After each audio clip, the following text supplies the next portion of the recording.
నమస్కారం. శ్రీ సాయి పూజా సామాగ్రి ఓంకారానికి స్వాగతం. రమణ శాస్త్రం అంటే పాచికల ద్వారా మీ జాతకంలో ఉన్న దోషాలకు సమస్యలకు పరిహారాలను తెలియజేస్తూ మనకి మరెన్నో ఆధ్యాత్మిక విషయాలను వివరిస్తున్న రమణ శాస్త్ర ప్రవీణులు ఆధ్యాత్మికవేత్త శ్రీ శ్రీ శ్రీ దేవిశ్రీ గురుజీ మనతో సిద్ధంగా ఉన్నారు. వారితో మాట్లాడదాం. నమస్కారం గురుజీ. బ్రహ్మోస్మి. గురుజీ, ఈ రోజు ఎలా ఉంది, అలాగే ఈ రోజు మీరు మాకు ముందుగా ఏం చెప్పబోతున్నారు?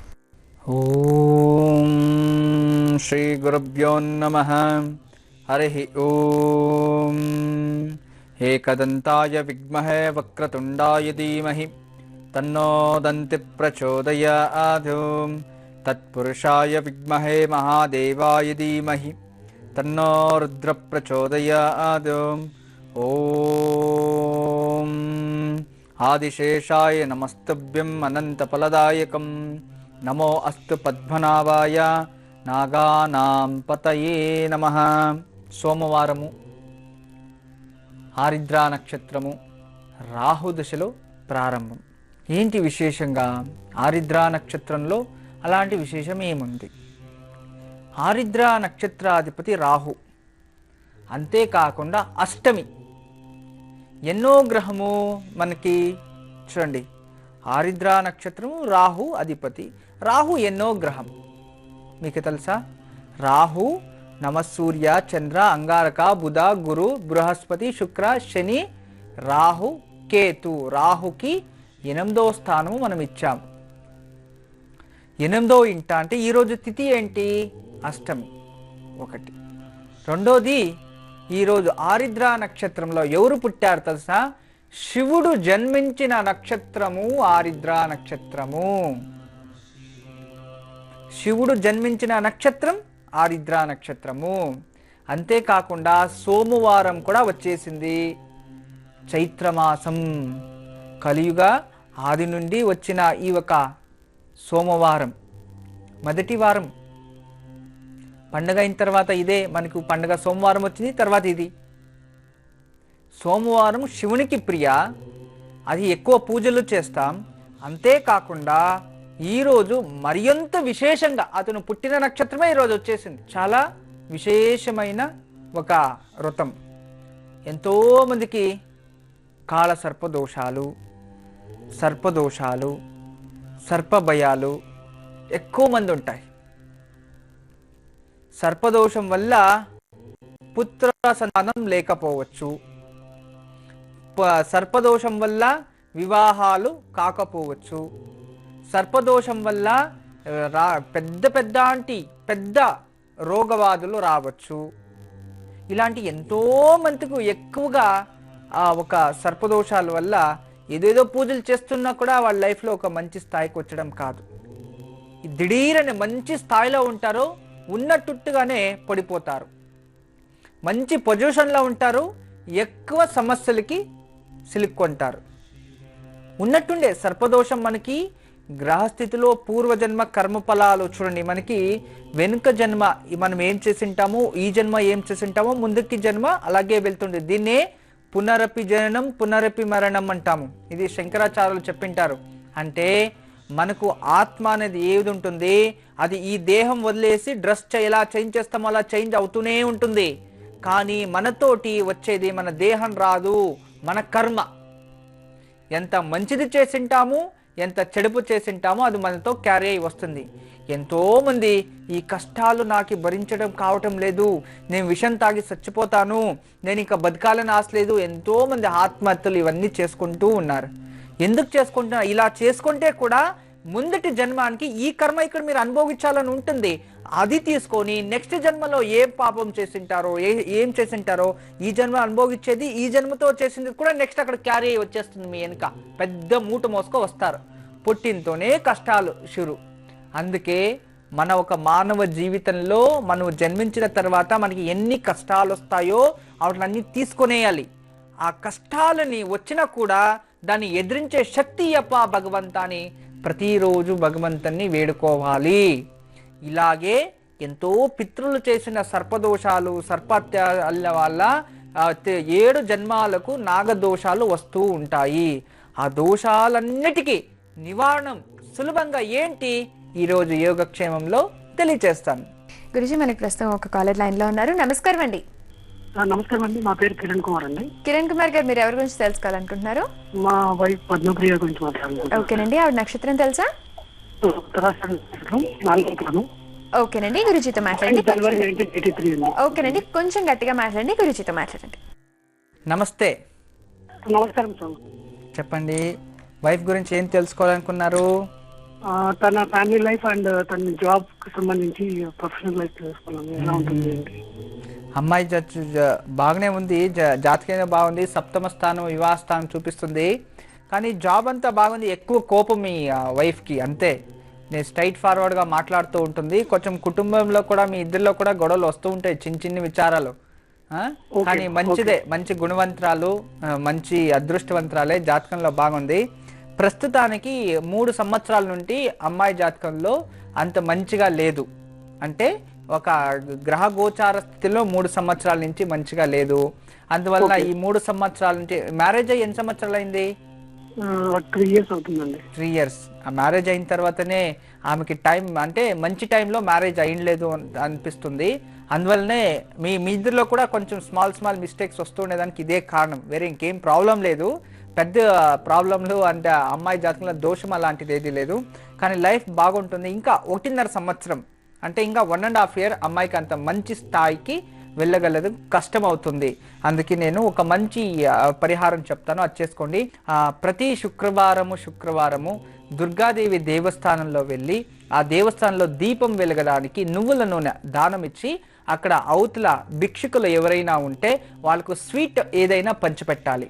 ఇలా 16 శుక్రవారాలు చేసుకోమని చెప్పండి. ప్రతి భానువారం రాత్రి సూర్య అస్తమైన తర్వాత పడుకోనికి ముందట వాళ్ళు ఏదైనా భైరవుడు అంటే ఈ కుక్కలకి వాళ్ళు ఏం భోజనం తింటారో దాన్ని కొంచెం వేసి తర్వాత వచ్చి భోజనం నైట్. ఇలా ఒక 16 భానువారాలు 16 శుక్రవారాలు చేస్తే అమ్మాయికి మంచి ఉద్యోగం లభిస్తుంది. మీ మ్యారీడ్ లైఫ్, సాంసారిక జీవితం చాలా బాగుంటుంది. ఎప్పుడు మా ఆశీర్వాదాలు ఉంటాయి, ఏం బాధపడకండి. లైఫ్లో కష్ట సుఖాలు అన్ని సహజమే, కానీ వాటిని ఎదిరించే శక్తి మనకు కావాలని దేవునితో ప్రార్థించండి, మంచిదవుతుంది. నమస్తే. గురించి ప్రస్తుతం మనకి మరొక కాలర్ లైన్ లో ఉన్నారు. నమస్కారం అండి. నమస్కారం అండి. మీ పేరు? కవిత. ఓకేనండి, మీరు ఎవరి గురించి తెలుసుకోవాలనుకుంటున్నారు? నేను మా ఇంట్లో కొంచెం తెలుసుకోవాలనుకుంటున్నాను. ఓకేనండి, నక్షత్రం చెప్తారా? తెలియదండి. మీ వయసు ఎంత ఉంటుంది అంచనాగా? నా వయసు 29 ఉంటుంది. ఓకేనండి, గురుజీతో మాట్లాడండి. నమస్తే అమ్మా. నమస్తే సార్. నేను ఇంతకు ముందు ట్రై చేశాను, కలవలేదు. అయితే నాకు లక్కీగా ఇప్పుడు వాళ్ళే కాల్ చేసిండ్రు. సరే తల్లి, మంచిది. కానీ అమ్మా, లేడు. ఏం పని చేస్తారు మీరు? నేను ఇంట్లోనే ఉంటానండి, మా ఆయన లేడు. ఓకే. నాకు 2 బాబులు. ఓకే. మా పెద్ద బావ దగ్గర పొలంవి ఇల్లు కాగితాలు ఉన్నాయి. అయితే అవి ఎవరికి ఇవ్వలేదు సార్. అంటే మీ ఆయన హస్బెండ్ లేదా మీకు? హస్బెండ్ లేదు, చనిపోయింది. ఎన్ని సంవత్సరాలు అయింది తల్లి? 2 ఏళ్ళు అవుతుంది. సరేమ్మా. ఆ పిల్లలు ఏం చదువుతున్నారు? ఒక అబ్బాయి 7th చదువుతుండు, ఒక అబ్బాయి చిన్నగా ఉండు 4 ఏళ్ళు. చక్కగా చదివిపించండి, వాళ్ళే మీ ఆస్తి అనుకోండి. మీకు పిత్రాజిత అంటే మీ హస్బెండ్ తోటి నుంచి ఆస్తి రావాలి మీకు, అంతే కదా కావాలి. నాకు ఇల్లు పేరు చేయలేదు, నాకు కొంచెం డబ్బులు కూడా ఇవ్వలేదు, ఇల్లు పేరు చేయలేదు. సరే తల్లి. నాతో అందరు కొట్లాడతారు, సరిగ్గా మాట్లాడరు. సరేమ్మా, మీ ఇంటి దేవుడు ఏమి, కులదైవం ఎవరు? మా ఇంటి దేవుళ్ళమ్మ. ఓకే. మీకు నరసింహస్వామి దేవస్థానం ఎక్కడైనా దగ్గరలో ఉందా? మా దగ్గర ఉంది సార్, నరసింహస్వామి మా ఇంట్లో ఉంది. కాదమ్మా, బయట ఎక్కడైనా టెంపుల్ ఉందా? టెంపుల్ ఇక్కడ చూడండి, మీకు ప్రతి మంగళవారము నరసింహస్వామి దేవాలయానికి వెళ్ళి బెల్లంపై నెయ్యి దీపం వెలిగించి మీ నరసింహ అష్టకాన్ని చదువుకోవాలి. రోజుకి ఒకసారి మంగళవారం వెళ్ళి రావడం, ప్రతిరోజు నరసింహ అష్టకాన్ని చదువుకోవడం. ఇలా 16 వారాలు చేసుకోవాలి. అది కంప్లీట్ అయ్యే వరకు ప్యూర్లీ వెజిటేరియన్గా ఉండాలి. అంతేకాకుండా మీరు ఏదైనా ఈ ఒక శనివారం వారానికి ఒక రోజు మీరు ఒక వేప చెట్టు, అంటే ఈ అశ్వత్థ వృక్షం అంటే రాగి మాను వేప చెట్టు ఎక్కడైనా ఉంటుంది, రచ్చకట్ట అంటాము. అక్కడ వెళ్ళి శనివారం రోజు కొంచెం పేడ తీసుకెళ్ళి అక్కడ పేడ పెట్టి దానిపై ఒక ప్రణత దీపం పెట్టి అందులో నువ్వుల నూనె పోసి దీపం వెలిగించి రావాలి. ఒక వంటి దీపం అంటే వేపమాను కింద వెలిగించి రావాలి. ఇలా 16 శనివారాలు చేసేదాని వల్ల, తర్వాత 16 మంగళ నరసింహస్వామి చేసేదాని వల్ల ఖచ్చితంగా ఇది ముగిసేలోపు మీ ఆస్తి మీకు వస్తుంది. తర్వాత మీరు కాల్ చేసి చెప్పండి, గుడ్ న్యూస్తో మమ్మల్ని కలుస్తారు. మంచిది తల్లి, నమస్తే. గురుజీ ప్రస్తుతం మనకి మరొక కాలర్ లైన్ లో ఉన్నారు, వారితో మాట్లాడదాం. నమస్కారం అండి. నమస్తే అమ్మా. సార్ మీరు ఎవరి గురించి తెలుసుకోవాలనుకుంటున్నారు? నా గురించేనమ్మా, వెంకట భాగ్య శశిధరమ్మ నా పేరు. ఓకేనండి, మీ నక్షత్రం చెప్తారా? నాది ముగిసిరా 4వ పాదం అమ్మా. ఓకేనండి, గురుజీతో మాట్లాడండి. నమస్తే. నమస్కారం గురుగారు. మీ గురించినే తెలుసుకోవాలి. నాకు ప్రస్తుతం కొంచెం ఆస్తి తగాదా ఒకటి వచ్చింది బ్రదర్ తో. ఓకే, పిత్రాజిత ఆస్తిలో గొడవలు ఉన్నాయి. చాలా చిన్న గొడవ గురుగారు, ఏం లేదు, కట్మాయన్ని అంత బాగానే ఉంది గురుగారు. చాలా చిన్న గొడవ. వాడు నాకు కావాలంటున్నాను, వాడికి కావాలంటున్నాడు, ఏమో వద్దని తెలుసుకున్నాను. ఓకే, అంటే మీకు వస్తుందా లేదా తెలుసుకోవాలి. నేను ఇంటికి పెద్దవాడిని గురువు గారు. సరే సరే సరే. వీళ్ళందరినీ పోషించింది నేనే గురువు గారు. అదే వస్తుంది, మీరు ఇంకేం బాధపడకండి. ఇప్పుడు మీకు ఆ ఆస్తి కావాలా లేదా తమ్మునికి ఇచ్చేస్తారా? నాకు నేనే ఉంచుకుందాం అనుకుంటా. ఆ పని చేయండి. దాన్ని ఉంచుకోవాలంటే వాళ్ళు ఆరాంగా మీకు వదిలేయాలి అంతే. దానికోసం నేను రెమెడీ ఇస్తాను, అది చేయండి. అది చిన్న విచారం అంటే మనకి కనబడేదానికి చిన్నగానే ఉంటుంది, లోపల చాలా పెద్దగా ఉంటుంది. అందువలన ఇప్పుడు చూడండి, షష్టమ స్థానము, 6వ స్థానము, శత్రు స్థానము, కుటుంబ స్థానము, సోదర స్థానము, 4వ ఇల్లు చూపిస్తుంది. జన్మజాతకంలో వచ్చేసింది, వాళ్ళే శత్రువులు అవుతారని. కానీ జాగ్రత్త పడండి. మీరు ప్రతి బుధవారము విష్ణు దేవాలయంలో వెళ్ళి తులసి అర్చన చేసి పెసరపప్పుతో చేసిన అథవా పెసరు బ్యాల్తో చేసిన అథవా పెసరులో చేసిన ఏదైనా ప్రసాదాన్ని భక్తులకి పంచిపెట్టాలి ప్రతి బుధవారం రోజు. ఇలా 16 బుధవారాలు చేసుకోండి. మీరు భూవరహస్వామి అష్టోత్తరాన్ని పఠించుకొని ప్రతి అమావాస్యకి ఒక రోజు ఆ హనుమంతునికి తేనె నైవేద్యానికి ఇవ్వండి. 3 మాసాలు తేనె నైవేద్యం ఇచ్చేయండి.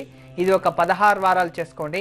అంతలోపనే ఖచ్చితంగా మీకు మీ ఆస్తి మీకు వస్తుంది. అంటే మీరు ఏది కోరుకున్నారో అది మీకు వచ్చేస్తుంది. అంతేకాకుండా ప్రతిరోజు మీరు భూవరహస్వామి అష్టోత్తరాన్ని పఠించాలి. ఇలా చేసుకుంటే ఖచ్చితంగా మీరు సంకల్పించినట్టే మీకు మంచి ఫలాలు లభిస్తాయి. మంచిది. కానీ ఎప్పుడు మా ఆశీర్వాదాలు ఉంటాయి. నేను వేడుకుంటున్నాను, కుటుంబస్తులో ఏది గొడవలు రాకుండా ఉండి ఆ భగవంతుడు మంచి ఆశీర్వాదాలు మీపై దయచూపుతాడు. నమస్తే. ప్రస్తుతం మనకి మరొక కాలర్ లైన్ లో ఉన్నారు. నమస్కారం అండి. నమస్కారం. మీరు ఎవరి గురించి తెలుసుకోవాలనుకుంటున్నారు? స్వరూప్ కృష్ణ, మా రిలేషన్ అబ్బాయి. ఓకేనండి, తన నక్షత్రం చెప్తారా? నక్షత్రం శతభిష నక్షత్రం. ఓకేనండి, గురుజీతో మాట్లాడండి. నమస్తే అమ్మా. నమస్కారం గురూజీ. చాలా భయపడుతూ మాట్లాడుతున్నారు. టెన్షన్ వచ్చేసింది గురూజీ బాగా. ఎందుకు టెన్షన్ తల్లి? చాలా రోజుల నుంచి ట్రై చేస్తున్నాం మీకోసం. ఈ రోజు కలిసి వచ్చింది, మీ అదృష్టం మీ ఇంటికి వచ్చింది అంతే. అవును స్వామి. ఏం తెలుసుకోవాలి అబ్బాయి గురించి? అబ్బాయి జాబ్ గురించి జూన్ లో మ్యారేజ్ ఉంది. ఓకే, కమింగ్ జూన్ లో. ఓకే, అవునండి. మా అమ్మాయిని ఇస్తాను అబ్బాయికి. ఆ అబ్బాయి ఇప్పుడు ప్రస్తుతానికి చిన్న జాబ్ లో ఉన్నారు. ఓకే, ఏ జాబ్ కు వెళ్ళినా దగ్గరకు వచ్చి మళ్ళీ వెనక్కి పోతాను. ఓకే మా శతభిష నక్షత్రం కుంభరాశిలో జన్మించాడు. ప్రస్తుతానికి జన్మజాతకంలో చూడండి, ఇతను రాశాధిపతి ఒక ఉచ్చ స్థానంలో మంచి పొజిషన్లో ఉన్నాడు. కానీ అబ్బాయికి ఒక 6వ స్థానంలో విశేషంగా పంచమ ఒక గురువు ఉన్నాడు. గురువు 6వ స్థానానికి ఈ జూన్ తర్వాత వస్తాడు. అంటే జూన్ ఎప్పుడు మ్యారేజ్ ఫిక్స్ అయింది? ఏ డేట్ పెట్టారు? జూన్ 28. ఓకే అమ్మా, అంటే గురువు మంచి స్థాయికి వచ్చింటాడులేండి. ఉచ్చ స్థానానికి గురువు వచ్చేసింటాడు. ఆ టైంకి వచ్చింది, కరెక్ట్గా వస్తుంది. మీరేం బాధపడిన అవసరం లేదు. కానీ అబ్బాయి జాతకంలో ఉద్యోగ స్థానంలో పాపగ్రహాలు ఉన్నాయి. అందువలన ఈ అబ్బాయికి మంచి ఉద్యోగం దొరుకుతాలేదు. అంతే, వేరే ఇంకేం ప్రాబ్లం అంటూ మేజర్ ఏం లేదు జాతకంలో. అంటే భాగ్యస్థానంలో ప్రస్తుతానికి శని కూర్చో ఉన్నాడు. మందగా అంటే నిదాన స్థితిలో అభివృద్ధి అవుతాడని. ఒక 32 రోజులు కంటిన్యూస్గా, ఇంకేంటి ఇంకా 2 months ఉంది. అంతలోపల 32 రోజులు ఎవ్రీడే నవగ్రహాలకి వెళ్ళి ప్రదక్షిణ చేసుకొని చేతులు కాళ్ళు కడుక్కొని ఇంట్లోకి వచ్చి దేవుడి గదిలో నెయ్యి దీపం వెలిగించాలి. ఇలా 32 రోజులు చేస్తే అది కంప్లీట్ అయ్యే లోపునే ఇతనికి జాబ్ దొరికేస్తుంది. కానీ జాబ్కి ఇంటర్వ్యూకి వెళ్ళేటప్పుడు మినుములు, ఈ నల్లటి మినుములు దొరుకుతాయి మనకు. ఆ మినుముల్ని ఒక చిటికనంత తీసుకొని ఇతను దిగదీసి బయట పరేసి వెళ్ళాలి. ఇలా కరెక్ట్గా వెళ్తే ఖచ్చితంగా ఆ ఉద్యోగం లభించేస్తుంది. మంచి ఉద్యోగం కూడా వస్తుంది. తల్లి ఏం చదివాడు అబ్బాయి? బీటెక్. ఓకేమ్మా, మంచిదవుతుంది, ఇంకేం బాధపడకండి. మంచి చిన్నోడే. కోపం ఎక్కువ కొంచెం. మీ అమ్మాయితో కూడా చెప్పండి, కొంచెం అడ్జస్ట్మెంట్ కావాలి. ఇద్దరు కోపం ఎక్కువ ఉంటే సంసారం చేయడం కష్టం కదా. ఒక్క నిమిషం గురూజీ, పాపది వచ్చి ఉత్తరాబాద్. సరే, కలిసి వచ్చేసిందండి. మ్యారేజ్ ఫిక్స్ అయినాక వాళ్ళిద్దరిని మీరు ఏం చూసే అవసరం లేదు. డేట్ అంతా ఫిక్స్ చేశారు, ఇంకేం మీరు మనసులో పెట్టుకోకండి. మంచిది కావాలి అనే ఆశీర్వాదాలు పొందండి. భగవంతుని అనుగ్రహం ఉంటుంది. నేను ఇక్కడి నుంచినే ఆశీర్వాదం చేస్తున్నాను. వాళ్ళ వివాహాల జీవితం చాలా బాగుంది తల్లి. నమస్తే. గురుజీ ప్రస్తుతం మనకి మరొక కాలర్ లైన్ లో ఉన్నారు. హలో, నమస్కారం అండి. నమస్కారం అండి. సార్, మీరు ఎవరి గురించి తెలుసుకోవాలనుకుంటున్నారు? నేను నాగరాజ్ గౌడ్, నాగ్పూర్ నుండి మాట్లాడుతున్నాను. ఓకేనండి, మీరు ఎవరి గురించి తెలుసుకోవాలనుకుంటున్నారు? నా గురించి మేడం. ఓకే, మీ నక్షత్రం చెప్తారా? నాకు ఏమీ లేదు, డేట్ ఆఫ్ బర్త్ లేదు, ఏం లేదు. అంచనాగా మీ వయసు ఎంత ఉంటుందండి? 34, 35 ఉంటుంది. 34-35. ఓకేనండి, గురుజీతో మాట్లాడండి. నమస్తే. గురుజీ నమస్కారం అండి. నమస్కారం. చాలా ఎన్నో అబ్బాయి సంతోషం మీ మీతో ఫాదర్? మాట్లాడుతున్నా. మీరు మీ ఫాదర్ కి మీరు ఎన్నో అబ్బాయి? నేను ఒక్కనే. ఒక్కనే జ్యేష్ఠ పుత్రుడు. చూడండి, పంచమస్థానం జన్మజాతకం చాలా బాగుంది. మీ నాన్నగారు ఉన్నారా? ఉన్నారు. ఓకే, మీ కుటుంబంలో ఎవరికైనా వాళ్ళ నాన్న 4 ఫాదర్స్ కి ఎవరికైనా 2 మ్యారేజెస్ అయింది, ఇలాంటిది ఏదైనా జరిగిందా? మా నాన్నకే అయింది. ఎందుకంటే జన్మ జాతకంలో చూపిస్తూ ఉంది, ఆ దోషం వచ్చింది. మీకు మ్యారేజ్ అయిందా? అయింది మ్యారేజ్. ఎన్ని సంవత్సరాలు అయింది? నాకు మ్యారేజ్ 12 years. ఓకే, రైట్, మంచిది. కానీ లైఫ్లో మంచి స్థాయికి వెళ్ళండి. కానీ మీ జన్మ జాతకంలో మీరు ఎంతే కష్టపడినా కూడా దానికి తగినట్టుగా ప్రతిఫలం ఉండదు. ఇక ఆర్థిక పరిస్థితులు అంటూ చాలా ఇబ్బందులు ఉన్నాయి. అందులో మీరు ఎంత డబ్బు సంపాదించినా నిలవడం లేదు. సరే, అదే జరుగుతుంది కదా. అలాగే జరుగుతుంది. ఓకే, ఏం ఉద్యోగం చేస్తారు? నేను షాప్ ఉన్నది, ఆటోమొబైల్స్. Okay, automobiles. అది వచ్చొస్తుంది మీకు, దాన్నే చేయండి. మీరు ఏం బాధపడకండి. కానీ మీ జాతకంలో బ్రహ్మహత్య దోషం వచ్చేసింది. ఈ బ్రహ్మహత్య దోషాన్ని నివారణ చేసుకోవాలి. ప్రతి గురువారము ఏదైనా గురు టెంపుల్, సాయిబాబా, దత్తాత్రేయ, దక్షిణామూర్తి, రాఘవేంద్ర, ఏదైనా సరే గురు టెంపుల్కి వెళ్ళి అక్కడ ఒక దీపం వెళ్ళడానికి నెయ్యి ఇవ్వండి, లేదా అక్కడ ఏదైనా ప్రసాదం పంచిపెట్టాలి మీ చేతిలో. ఇలాగ ఏదైనా ఒక 16 గురువారాలు చేసుకుంటూ రండి. ప్రతిరోజు ఇంట్లో కనకదార స్తోత్రం ఒకసారి చెప్పుకోండి, లేక సీడీ అయినా ప్లే చేస్తూ రండి ఇంట్లో. తర్వాత పొద్దున్నే లేచి ఇంట్లో గోమూత్రం ప్రోక్షణ చేసి ఇల్లంతా తొడవమని చెప్పండి ఇంట్లో ఎవ్రీడే. 48 రోజులు కంటిన్యూస్గా ఎవ్రీడే ఇంట్లో పొంగల్ నైవేద్యం, మీ ఇంటి దేవుడి ఫోటోకి పొంగల్ నైవేద్యం చేయించండి ఎవ్రీడే. ఇలా కరెక్ట్గా మీరు చేస్తే మీ జాతకంలో ఉన్న దోషం ఖచ్చితంగా దూరం అయిపోతుంది. మీకు లైఫ్ లాంగ్ హ్యాపీ లైఫ్ చేయొచ్చు. అంటే వ్యాపారంలో కూడా మంచి స్థాయికి వెళ్తారు, మానసికంగా నెమ్మది, ఆ తర్వాత మీ ఒక వంశవృద్ధియు జరుగుతుంది. మీరు ఇంకేం బాధపడకండి. లైఫ్లో యోచన చేసి వదిలేసి లైఫ్ ఎలా చేయాలి, మీరంతా మంచి ప్లాన్తో చేస్తున్నారు, దాన్ని అలాగే కంటిన్యూ చేయండి. బట్ నేను చెప్పిన ఒక వ్రతాన్ని చేసుకుంటే మీ లైఫ్ లాంగ్లో మంచి స్థాయికి వెళ్ళడానికి అనుకూలం అవుతుంది. నమస్తే. విన్నారు కదండి, గురుజీ చెప్పినట్టు కనుక చేస్తే మీకు ఏవైతే ప్రాబ్లమ్స్ ఉన్నాయో తొందరలోనే సాల్వ్ అవుతాయి. ఇక గురుజీ, వాళ్ళ యోగక్షేమంలో మీరు మాకేం చెప్పబోతున్నారు? ఈనాటి యోగక్షేమం ప్రస్తుతానికి నేను అప్పుడైనా చెప్పాను మీకు, రాహు దోష. ఈరోజు శివుడు జన్మించిన రోజు, అంతేకాకుండా రాహు నక్షత్రం రోజు. ఈరోజు సర్ప ఆరాధన చేస్తే మీకు చాలా మంచి ఫలాలు లభిస్తాయి. మీ ఇంట్లో నాగపెడగలు ఎక్కడైనా దొరుకుతాయి. పూజా సామాగ్రి అంగళ్ళలో, ఏదైనా పూజా సామాగ్రి అంగళ్ళలో ఒక నాగపెడగను తెచ్చి, లేదా 2 జోడి తెచ్చి దాని ఇంట్లో పెట్టి పూజించాలి. పూజించి సాయంత్రము తోట దాన్ని తీసుకెళ్ళి ఏదైనా ఉండిగలో వేసేయాలి. లేకపోతే ఒక నాగపెడగను, ఆ పెడగను తెచ్చి ఇంట్లో పెట్టి పూజించి మినుములతో దాన్ని పెట్టి దాన్ని దానం ఇచ్చేయాలి ఎవరికైనా సరే. అంటే ఒక సర్ప రూపంలా ఏదైనా మనకు దొరుకుతాయి. నాగపెడగలు ఇమ్మంటే ఈ ఒక పూజా సామాగ్రంలో లభించేస్తాయండి. దాని ఇంట్లో తెచ్చుకోండి, భక్తితో శ్రద్ధతో పూజించండి, రాహు అష్టోత్తరం చదువుకోండి, తర్వాత యథాశక్తి శివన అష్టోత్తరం ఒకసారి చదువుకోండి, పఠించుకోండి. దాన్ని పఠించుకొని మీకు అనుకూలమైతే దాన్ని తీసుకెళ్ళి దానం ఇచ్చేయండి, అంతే. ఇలా ఈరోజు చేస్తే మీ జన్మజాతకంలో ఎలాంటి కాలసర్ప దోషం ఉన్నా నివారణ అవుతుంది. దాని నుంచి ఈ కాలసర్ప దోషం నుంచి ఎవరెవరు ఇబ్బందులు పడుతున్నారో వాళ్ళ దోషాలంతా నివారణ జరుగుతుంది. ఈరోజు 1 లేదా 2 నాగపడగల్ని తీసుకొచ్చి ఇంట్లో పూజించి శివ రాహు అష్టోత్తర నామాలు పఠించి నాగపడగల్ని సాయంత్రం ఏదైనా దేవాలయంలోని హుండీలో వేయాలి. లేదా పూజానంతరం మినుముల మధ్య నాగపడగల్ని ఉంచి దానమివ్వాలి. ఇలా చేయడం వల్ల కాలసర్ప దోషం నివారించబడుతుంది.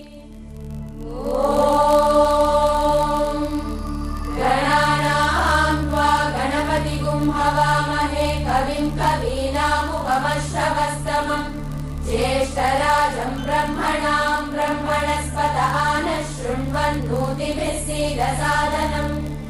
ॐ महागणपतये नमः। ॐ शं नो मित्रः शं वरुणः शं नो भवद्वर्यमा शं न इन्द्रो बृहस्पतिः शं नो विष्णुरुक्रमः। नमो ब्रह्मणे नमस्ते वायो त्वमेव प्रत्यक्षं ब्रह्मासि त्वमेव। ఓకే గురుజీ, చాలా చక్కటి విషయాన్ని వివరించారు. అలాగే ఈరోజు కాలేజ్ సమస్యలకు కూడా పరిష్కారాలు తెలియజేసినందుకు ధన్యవాదాలు. సర్వే జనా సుఖినో భవంతో లోకా సమస్త సన్మంగళాని భవంతో. బ్రహ్మోస్మి. చూశారు కదండి, ఇది ఇవాల్టి శ్రీ సాయి పూజా సామాగ్రి ఓంకారం. మళ్ళీ ఓంకారంలో మీ ముందుంటాం. అంతవరకు సెలవు. నమస్కారం.